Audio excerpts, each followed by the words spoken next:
बिस्मिल्लाहिर्रहमानिर्रहीम अल्हम्दुलिल्लाहि रब्बिल आलमीन व सल्लल्लाहु अला मुहम्मद व आलिहि ताहिरीन व लअनतुल्लाहि अला आदाइहिम अजमईन इला क़याम यौमिद्दीन व क़ाल अल्लाहु तआला व हुवा अस्दक़ुल क़ाइलीन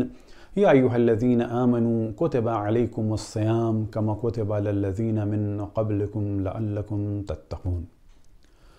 दुआ है कि खुदावंद तबारक व तआला हम सबको अपनी इताअत और मार्फत की तौफ़ीक़ अता फ़रमाए और इस साल भी हमें रोज़े रखने की और ख़ुसूसन शब क़द्र में इबादत की तौफ़ीक़ अता फ़रमाए। माह रमज़ान में एक सवाल बहुत ज़्यादा होता है और वो है रोज़े के आलम में इंजेक्शन लगवाने के बारे में।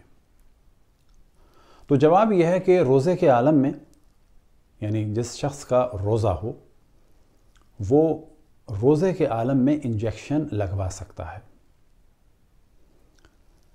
उमूमन ये सवाल हो रहा है वैक्सीनेशन के बारे में और बहुत सारे मोमिनीन को जो सेकंड अपॉइंटमेंट मिला है वो माह रमज़ान में है, तो क्या वो रोज़ा छोड़ें उस दिन या वैक्सीन लगवाएं? तो जवाब ये है रोज़ा छोड़ने की ज़रूरत नहीं है, रोज़े के आलम में वैक्सीन लगवाया जा सकता है। कुछ शुगर के पेशेंट सवाल करते हैं कि क्या इंसुलिन लगवाया जा सकता है, तो इंसुलिन भी ले सकते हैं। इसी तरीके से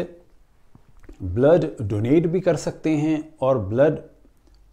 किसी ब्लड टेस्ट के लिए मुख्तसर मकदार में जिस्म से निकलवा भी सकते हैं। उमूमन लोग ये समझते हैं कि खून देने से या निकलवाने से रोज़ा बातिल हो जाता है, ऐसा नहीं है। अगर खून इतनी ज़्यादा मकदार में निकले कि जिसके बाद कमज़ोरी महसूस हो तो तब जाकर ये अमल मकरूह होगा, और मकरूह के माना है कि ना किया जाए तो बेहतर है और कर लिया जाए तो कोई हर्ज नहीं है। लेकिन अगर कमज़ोरी वाक़ई हो लेकिन किसी की जान बचाना ज़रूरी हो तो फिर ये अमल मकरूह भी नहीं रहेगा। बस मकरूह है किस सूरत में कि हमारे पास खून देने के लिए दो ऑप्शंस हैं, रोज़े के आलम में या रोज़े के बाद, और हमें यह इल्म है कि हमें कमज़ोरी हो जाएगी तो फिर बेहतर है कि हम रोज़े के आलम में ना दें, वो भी हराम नहीं है, बेहतर है कि रोज़े के बाद दें। लेकिन अगर इमरजेंसी हो तो उसी आलम में दिया जाए, थोड़ी सी कमज़ोरी होगी, इंसान लेटा रहे, लेकिन किसी की जान बचाना वाजिब है और इस कमज़ोरी के बाद भी रोज़ा बातिल नहीं होगा और दोबारा रोज़ा रखने की ज़रूरत भी नहीं है। अब यहाँ पर एक सवाल है कोरोना के बारे में कि किसी को अगर पता है कि हम वीक हो जाएंगे और हम मुब्तला हो सकते हैं, शिकार हो सकते हैं कोविड-19 का, तो उस सूरत में क्या किया जाए? तो इस सूरत में जो मराजे इज़ाम का फ़तवा है, ख़ुसूसन आयतुल्लाह उल-उज़्मा सिस्तानी का, तो वो फरमाते हैं कि अगर बाहर निकलने की वजह से ये ख़तरा हो, जैसे कि जॉब पे जाने के लिए, और मुमकिन हो कि आप जॉब पर ना जाएं या बाहर ना जाएं, तो फिर रोज़ा रखा जाए और बाहर ना निकलें और जॉब पे ना जाएं। ये तो उनके लिए हो गया कि जिनके पास ये ऑप्शन हो। लेकिन अगर किसी के लिए जॉब ज़रूरी है और वो ये जानता है कि जॉब में छुट्टी नहीं की जा सकती, और दूसरी जानिब वो जानता है कि मुझे इतनी ज़्यादा वीकनेस हो जाएगी कि अगर मैं जाऊँगा तो मुमकिन है कि कोविड का शिकार हो जाऊं, कोविड-19 का शिकार हो जाऊं, कोरोना वायरस में मुब्तला हो जाऊं, तो ऐसी सूरत में ये अपने क़ुव्वत मुदाफ़ियत को बढ़ाने के लिए खाता पीता रहे, रोज़ा इस पे से साक़ित होगा। लेकिन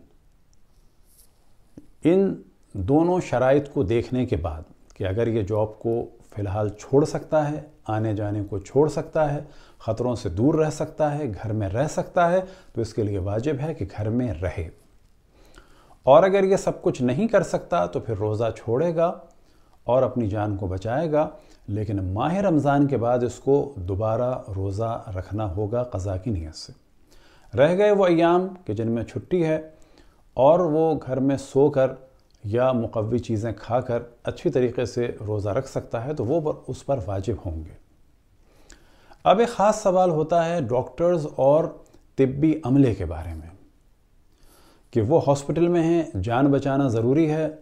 और इतना ज़्यादा उनको भाग दौड़ का काम करना है, ख़ुसूसन अस्पताल भरे हुए हैं, تو اب اگر وہ روزہ رکھتے ہیں تو کام نہیں کر سکیں گے، اور اگر روزہ رکھیں گے تو دوسرا خطرہ یہ ہے کہ وہ خود اتنے ویک ہو جائیں گے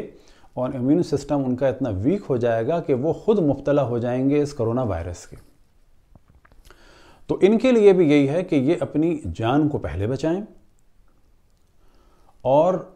تقویت کے لیے کھائیں، اور کھانے میں بھی احتیاط ہمیشہ، اگر روزہ چھوڑا جا رہا ہے کسی وجہ سے تو احتیاط یہ ہے کہ بہت زیادہ نہ کھائیں، صرف جان بچانے کے لیے اور اپنی تقویت کے لیے، امیون سسٹم کے لیے کھائیں اور لوگوں کی خدمت کرنے کے لیے، لیکن یہ گناہ گار نہیں ہیں، لیکن ماہ رمضان کے بعد انہیں روزہ رکھنا ہوگا قضا کی نیت سے۔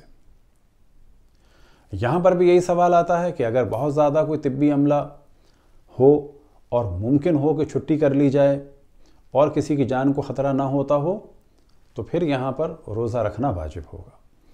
یہی مسئلہ آ جاتا ہے کسی بھی وجہ سے جب جان کو خطرہ ہو، جیسے کہ 2 سال پہلے کراچی میں بہت زیادہ گرمی تھی، تو کسی کو اگر علم ہے کہ میں اتنی گرمی برداشت نہیں کر سکتا تو اس کا بھی یہی مسئلہ ہے، اور اگر اچانک اسے لگے کہ میری حالت خراب ہو رہی ہے تو اس پہ واجب ہے کہ پانی پیے، روزہ اس کا ختم ہو جائے گا لیکن کفارہ اس پر واجب نہیں ہوگا، کیونکہ اس نے معصیت خدا کرتے ہوئے روزہ نہیں توڑا ہے بلکہ اطاعت خدا میں روزہ توڑا ہے، کیونکہ جان بچانا واجب ہے۔